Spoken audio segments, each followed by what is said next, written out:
Dobro jutro i dobrodošli u Uranak. Evo ko nam dolazi u goste i o čemu ćemo pričati. Idemo malo do Grčke. Pripremaju Grci zakon o zabrani svih aromatizovanih elektronskih cigareta i alternativnih duvanskih proizvoda.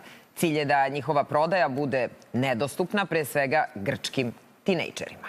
I prema nacrtu zakona, ukusi kao što su, recimo, keks, čokolada, lubenica...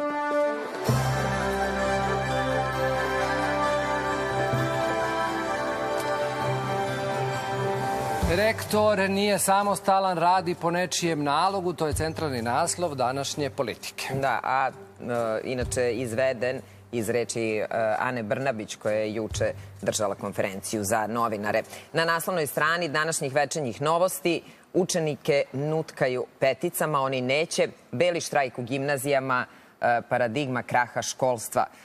Inače, tema jučerašnjeg dana je i taj sastanak, odnosno nastavak razgovora između rektora Đokića i premijera Đure Macu, tajmo malo tamo, gde smo u stvari juče prvo mi u medijima dobili pismo. To je između ostalog zaključeno na ovom sastanku.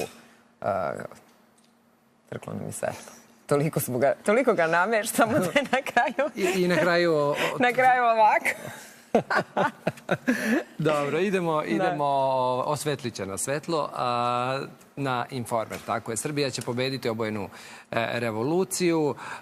Znamo i osjećamo da su sile Zapada te koje žele da razbiju identitet srpskog naroda. Iako iza nje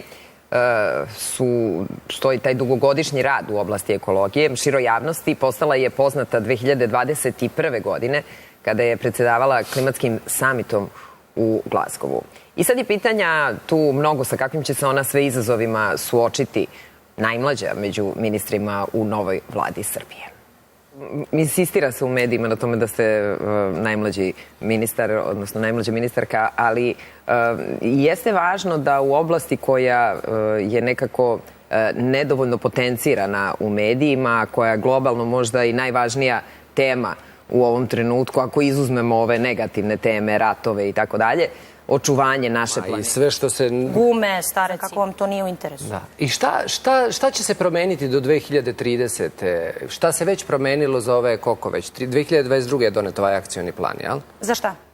Ako nije i 90%, sve su električne, ali imate i tu odgovarajuću infrastrukturu. I odlično je što država pomaže sa subvencijama da se kupe električna vozila, ali šta mislite, evo, kad ćemo biti komfortni? 30 ljudi. Ja sad stvarno ne znam kako da mu drugi pomažu ako ne pomažu oni koje on od. Evo, slušaj, Drago, evo, dakle... Slušaj sad. Srbija se zagreva brže nego... Uz temperature, jer nije isto kada je 42 stepena i kad je visoka vlaga.